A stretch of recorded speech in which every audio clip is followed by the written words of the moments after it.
رحیم السلام علیکم ناظرین، جب قیامت کی تمام چھوٹی اور بڑی نشانیاں پوری ہو جائیں گی تو قیامت آنا شروع ہو جائے گی۔ قیامت کی ابتدا نفخ سور سے ہوگی، جس کے بارے میں امام الانبیاء جناب محمد الرسول اللہ صلی اللہ علیہ وآلہ وسلم نے ارشاد فرمایا، اللہ تعالیٰ کے 4 مقرب فرشتوں میں سے حضرت اسرافیل علیہ السلام سور منہ میں لیے اپنی پیشانی جھکائے کان اللہ تعالیٰ کے حکم پر لگائے ہوئے ہیں۔ جیسے ہی اللہ تعالیٰ حکم دیں گے وہ سور پھونکنا شروع کر دیں گے اور قیامت کا آغاز ہو جائے گا۔ مسلم شریف کی حدیث کے مطابق یہ جمعہ کا دن ہوگا، لوگ اپنے اپنے کاموں میں مشغول ہوں گے۔ اچانک مشرق و مغرب کے تمام لوگ ایک لمبی آواز سنیں گے جو آہستہ آہستہ اونچی ہوتی جائے گی۔ اس نامانوس آواز کی ہولناکی اور سختی کی وجہ سے لوگوں میں اضطراب اور بے چینی پھیلنی شروع ہو جائے گی۔ جب سور کی آواز بجلی کی کڑک کی طرح شدت اختیار کر جائے گی تب لوگ مرنا شروع ہو جائیں گے۔ جو آدمی جہاں ہوگا وہیں گر پڑے گا۔ جیسے جیسے سورہ اسرافیل بلند ہوتی چلی جائے گی ویسے ویسے نظام کائنات درم برم ہونا شروع ہو جائے گا۔ زمین آندھی میں ہچکولے کھانے والی قندیل کی طرح زلزلوں کی زد میں آ جائے گی۔ پہاڑ گرد و غبار بن کر اڑنے لگیں گے، سمندروں میں آگ بھڑک اٹھے گی، آسمان پھٹ جائے گا، سورج چاند اور ستارے بے نور ہو جائیں گے، تمام زیرو مخلوق انسان جن اور فرشتے فنا ہو جائیں گے، حتیٰ کہ ملک الموت بھی اپنی روح اللہ تعالیٰ کے حوالے کر دیں گے۔ ہر جاندار اور غیر جاندار چیز فنا ہو جائے گی، بس صرف ایک اللہ وحدہ لا شریک کی ذات ذوالجلال والاکرام باقی رہ جائے گی، اور اللہ سبحانہ و تعالیٰ کا یہ ارشاد مبارک پورا ہو جائے گا، کل من علیہا فان ویبقى وجہ ربک ذو الجلال والاکرام۔ ہر چیز جو اس زمین پر ہے فنا ہونے والی ہے اور صرف تیرے رب ذوالجلال والاکرام کی ذات ہی باقی رہنے والی ہے۔ جب ہر چیز فنا ہو جائے گی تو اللہ سبحانہ و تعالی اعلان فرمائیں گے، این الجبارون این المتکبرون لمن الملک اليوم۔ دنیا میں جبار بننے والے کہاں ہیں؟ دنیا میں متکبر بننے والے کہاں ہیں؟ آج کے روز بادشاہی کس کی ہے؟ طویل سناٹے کے بعد اللہ سبحانہ و تعالی خود ہی اس سوال کا جواب ارشاد فرمائیں گے، للہ الواحد القہار۔ آج کے روز بادشاہت صرف اللہ واحد اور قہار کی ہے۔ مسلم شریف کی حدیث کے الفاظ یوں ہیں، انا الملک این الجبارون المتکبرون۔ میں ہوں بادشاہ، کہاں ہیں دنیا کے جبار اور متکبر؟ ایک طویل مدت جس کا علم اللہ سبحانہ و تعالیٰ کو ہے سکون اور سناٹے میں گزر جائے گی۔ پھر جب اللہ تعالیٰ چاہیں گے نئے سرے سے آسمان، زمین اور فرشتوں کو پیدا فرمائیں گے۔ نئی زمین میں عمارتوں، درختوں، پہاڑوں اور سمندروں کا نام و نشان تک نہیں ہوگا، بلکہ وہ سفید، ہموار اور چٹیل میدان ہوگی جو اپنے رب کے نور سے خوب روشن ہوگی۔ انسانوں کو دوبارہ پیدا کرنے کے لیے آسمان سے ایک بارش نازل ہوگی جس کے نتیجے میں ہر انسان کی ریڑھ کی ہڈی سے پورا انسانی ڈھانچہ تیار ہو جائے گا اور اس پر گوشت پوست بھی چڑھا دیا جائے گا۔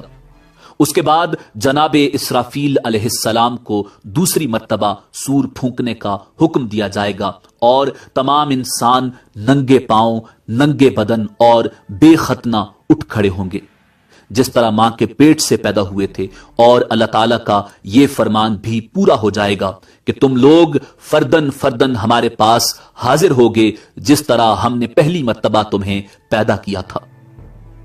سب سے پہلے امام الانبیاء جناب محمد الرسول اللہ صلی اللہ علیہ وآلہ وسلم اپنی قبر انور سے اٹھیں گے، پھر حضرت عیسیٰ علیہ نبینا علیہ السلام اور دیگر انبیاء کرام، شہداء، صلحاء، فضلاء اور اہل ایمان اٹھیں گے، پھر فساق، فجار اور پھر کفار و مشرکین۔ قبروں سے کافر، مشرک، فاسق اور فاجر لوگ اپنے اپنے اعمال کے مطابق اٹھیں گے۔ کوئی اندھا، کوئی بہرا، کوئی لنگڑا، کوئی چونٹی کی شکل میں اور کوئی سر کے بل اٹھے گا۔ کافر اس غیر متوقع زندگی کے مناظر دیکھ کر شدید خوف اور دہشت کی کیفیت میں مبتلا ہوں گے۔ آنکھیں پتھرائی ہوں گی، دل کانپ رہے ہوں گے، کلیجے منہ کو آئے ہوں گے۔ کوئی غم گسار اور مددگار نہیں ہوگا، نہ ہی کوئی کسی دوسرے کی طرف دیکھنے یا دھیان دینے والا ہوگا۔ اہل ایمان بھی اپنے اپنے ایمان اور اعمال کے مطابق قبروں سے اٹھیں گے۔ شہید اپنی شہادت کے تازہ بہتے ہوئے خون کے ساتھ اٹھے گا۔ حالت احرام میں فوت ہونے والا حاجی تلبیہ پکارتے ہوئے اٹھے گا، لبیک اللہم لبیک، لبیک لا شریک لک لبیک، ان الحمد والنعمت لک والملک لا شریک لک۔ اہل ایمان کے لیے دوبارہ زندگی خلاف توقع نہیں ہوگی، لہذا ان پر خوف اور دہشت کی وہ کیفیت طاری نہیں ہوگی جو کفار اور مشرکین پر ہوگی۔ قبروں سے اٹھتے ہی ہر انسان پر 2 فرشتے مقرر کر دیے جائیں گے جو اسے میدان حشر میں پہنچا دیں گے۔ یاد رہے کہ ملک شام کا علاقہ میدان حشر ہوگا، لوگوں کو اپنی اپنی قبروں سے اٹھ کر وہیں پہنچنا ہوگا۔ کفار میں سے جو لوگ اپنی قبروں سے اندھے اٹھیں گے وہ ٹھوکریں کھاتے گرتے پڑتے وہاں پہنچیں گے۔ جو لوگ چونٹیوں کے جسم میں اٹھیں گے وہ لوگوں کے پاؤں تلے روندے اور کچلے جا رہے ہوں گے، اور جو لوگ سر کے بل اٹھیں گے وہ انتہائی ذلت اور رسوائی کے ساتھ یہ سفر طے کریں گے۔ بعض کافروں کو آگ ہانک کر میدان حشر میں لے جائے گی۔ کافر جہاں کہیں تھک ہار کر رکیں گے آگ بھی رک جائے گی، اور جہاں چلیں گے آگ بھی ان کے ساتھ چلنا شروع کر دے گی۔ اہل ایمان بھی اپنے اپنے عقائد اور اعمال کے مطابق میدان حشر میں پہنچیں گے۔ بعض لوگ پیدل پہنچیں گے، بعض لوگ اونٹوں پر سوار ہوں گے، کسی اونٹ پر 1، کسی اونٹ پر 2، کسی پر 4، حتیٰ کہ 10 آدمی بھی ایک اونٹ پر سوار ہوں گے۔ ساری مخلوق چپ چاپ دم سادے ایک ہی سمت رواں دواں ہوگی۔ کسی کو اونچی سانس لینے کی بھی مجال نہیں ہوگی۔ ہر آدمی کو احساس ہوگا کہ آج امتحان زندگی کا نتیجہ نکلنے والا ہے۔ جب ساری مخلوق میدان حشر میں پہنچ جائے گی تو اعلان کیا جائے گا، وَامْتَازُوا الْيَوْمَ أَيُّهَا الْمُجْرِمُونَ، مجرموں آج کے روز تم نیک لوگوں سے الگ ہو جاؤ۔ سب لوگ الگ الگ گروہوں میں تقسیم کر دیے جائیں گے۔ سورج کی پرستش کرنے والوں کا گروہ، ستاروں کی پرستش کرنے والوں کا گروہ، آگ کی پرستش کرنے والوں کا گروہ، بتوں کی پرستش کرنے والوں کا گروہ، قبروں کی پرستش کرنے والوں کا گروہ، منافقوں کا گروہ، مرتدوں کا گروہ ایک طرف، اور دوسری طرف ایمانداروں کو ان کے عقائد اور اعمال کے مطابق الگ الگ گروہوں میں تقسیم کیا جائے گا۔ میدان حشر میں لوگ ننگے پاؤں اور ننگے بدن ہوں گے۔ سورج 1 میل کے فاصلے پر آگ برسا رہا ہوگا، زمین دہک رہی ہوگی، جسم سورج کی آگ میں جل رہے ہوں گے، زمین پر پاؤں رکھنے مشکل ہوں گے، دور دور تک کہیں سایہ نظر نہیں آئے گا۔ لوگ اپنے اپنے عقائد اور اعمال کے مطابق پسینے میں شرابور ہوں گے، کسی کو ٹخنوں تک، کسی کو پنڈلی تک، کسی کو گھٹنوں تک، کسی کو زانوؤں تک، کسی کو کمر تک پسینہ آیا ہوگا، کوئی سینہ اور گردن تک پسینے میں ڈوبا ہوگا۔ کفار اور مشرکین کو منہ میں پسینے کی لگام آئی ہوگی، اور بعض پسینے میں ڈبکیاں کھا رہے ہوں گے۔ بھوک اور پیاس کی شدت سے لوگوں کا برا حال ہوگا۔ بھوک، پیاس اور شدید گرمی کی حالت میں لوگ 50,000 سال تک کھڑے رہیں گے اور تنگ آ کر اللہ تعالیٰ سے دعا کریں گے، یا اللہ ہمیں اس مصیبت سے نجات دلا، خواہ جہنم میں بھیج دے۔ یاد رہے آج سورج کا ہماری زمین سے فاصلہ 9 کروڑ 30 لاکھ میل ہے۔ اس کے باوجود جون اور جولائی میں زمین اس قدر گرم ہو جاتی ہے کہ 1 منٹ کے لیے اس پر ننگے پاؤں کھڑے ہونا ناممکن ہوتا ہے۔ غور فرمائیے اس روز کیا حال ہوگا جس روز زمین کا درجہ حرارت آج کے مقابلے میں 9 کروڑ درجے زیادہ ہوگا۔ لاچار ہو کر لوگ حضرت آدم علی نبینا علیہ السلام کی خدمت میں حاضر ہوں گے اور عرض کریں گے، اللہ تعالیٰ نے آپ کو اپنے ہاتھ سے بنایا اور اپنی روح پھونکی، فرشتوں سے سجدہ کروایا، جنت میں جگہ دی، آج ہمارے لیے سفارش کر دیں کہ اللہ تعالیٰ حساب کتاب شروع کر کے ہمیں حشر کی تکلیف سے نجات دے دے۔ حضرت آدم علی نبینا علیہ السلام فرمائیں گے آج میرا رب اس قدر غصے میں ہے کہ اس سے پہلے کبھی ہوا نہ آئندہ ہوگا. مجھ سے جنت میں اللہ تعالیٰ کی نافرمانی ہو گئی تھی جس کی وجہ سے مجھے اپنی جان کی فکر ہے، لہٰذا میں سفارش نہیں کر سکتا، تم لوگ نوح کے پاس چلے جاؤ. لوگ حضرت نوح علیہ السلام کی خدمت میں حاضر ہوں گے اور اپنا مدعا بیان کریں گے. حضرت نوح علیہ السلام بھی یہی کہیں گے کہ آج میرا رب اتنے غصے میں ہے کہ اس سے پہلے کبھی اتنا غصے میں نہیں تھا اور نہ اس کے بعد آئے گا. میں نے دنیا میں اپنی قوم کے لیے بد دعا کی تھی جس کے نتیجے میں وہ ہلاک ہو گئی. آج مجھے اپنی جان کی فکر ہے، میں سفارش نہیں کر سکتا، تم لوگ ابراہیم خلیل اللہ علیہ السلام کے پاس چلے جاؤ، وہ سفارش کریں گے. لوگ اللہ کے پیغمبر جد رسول حضرت ابراہیم خلیل اللہ علیہ السلام کی خدمت میں حاضر ہوں گے اور عرض کریں گے آپ اللہ کے نبی اور اس کے خلیل ہیں، اپنے رب کے حضور سفارش کر دیں. آپ دیکھ رہے ہیں ہماری کیا حالت ہو رہی ہے. حضرت ابراہیم علیہ السلام بھی وہی بات فرمائیں گے جو حضرت آدم اور حضرت نوح علیہ السلام نے کہی تھی. آج میرا رب اس قدر ناراض ہے کہ اس سے پہلے کبھی اتنا ناراض نہیں ہوا، نہ اس کے بعد ہوگا. میں نے دنیا میں 3 جھوٹ بولے تھے جس کی وجہ سے آج مجھے اپنی جان کی فکر ہے، کہیں اللہ تعالیٰ باز پرس نہ کریں. لہٰذا تم لوگ موسیٰ کے پاس چلے جاؤ. لوگ موسیٰ کلیم اللہ علیہ السلام کی خدمت میں حاضر ہوں گے اور عرض کریں گے اللہ تعالیٰ نے آپ سے ہم کلام ہو کر سارے لوگوں پر آپ کو فضیلت دی. آپ دیکھ رہے ہیں ہماری کیا حالت ہو رہی ہے، آپ اپنے رب کے حضور سفارش کر دیں. حضرت موسیٰ علیہ نبینا علیہ السلام فرمائیں گے آج تو میرا رب اس قدر غصے میں ہے کہ اس سے پہلے کبھی نہ ہوا اور نہ بعد میں ہوگا. میں نے دنیا میں ایک آدمی کو قتل کیا تھا جس کی وجہ سے مجھے اپنی جان کی فکر ہے، لہٰذا میں سفارش نہیں کر سکتا، تم لوگ عیسیٰ کے پاس چلے جاؤ. لوگ اللہ کے پیغمبر حضرت عیسیٰ روح اللہ علیہ السلام کی خدمت میں حاضر ہوں گے اور عرض کریں گے آپ اللہ کے رسول ہیں اور اس کا فرمان ہے کہ اللہ کی روح ہیں. آپ دیکھ رہے ہیں ہماری کیا حالت ہو رہی ہے، اپنے رب سے ہمارے لیے سفارش کر دیں. حضرت عیسیٰ روح اللہ علیہ السلام بھی وہی جواب دیں گے کہ آج میرا رب اس قدر غصے میں ہے کہ اس سے پہلے کبھی نہ ہوا اور نہ آئندہ ہوگا. تم لوگ محمد ابن عبداللہ علیہ تحیت و ثنا کی خدمت میں حاضر ہو جاؤ، وہ تمہاری سفارش کریں گے. لوگ سید الانبیاء رحمت للعالمین شفیع المسلمین کی خدمت میں حاضر ہوں گے اور عرض کریں گے آپ اللہ کے رسول اور خاتم الانبیاء ہیں، اللہ نے آپ کے اگلے پچھلے سارے گناہ معاف فرما دیے ہیں. آپ دیکھ رہے ہیں ہماری کیا حالت ہو رہی ہے، اپنے رب کے حضور سفارش کر دیجئے کہ وہ ہمارے حساب کتاب کا آغاز فرمائے. رسول رحمت صلی اللہ علیہ وآلہ وسلم فرمائیں گے ہاں آج کے روز سفارش کے لائق میں ہی ہوں. چنانچہ آپ صلی اللہ علیہ وآلہ وسلم کو میدان حشر سے شفاعت کے بلند ترین مقام محمود پر پہنچا دیا جائے گا جو جنت میں عرش الہی کے نیچے ہوگا. وہاں پہنچ کر آپ صلی اللہ علیہ وآلہ وسلم اپنے رب کے حضور سجدہ میں گر پڑیں گے اور اللہ تعالیٰ کی حمد و ثنا بیان کریں گے. پھر جب اللہ تعالیٰ کا غصہ کم ہوگا تو خالق کائنات ارشاد فرمائے گا اے محمد سر اٹھاؤ اور سوال کرو دیے جاؤ گے، سفارش کرو قبول کی جائے گی. یہی شفاعت کبریٰ ہوگی.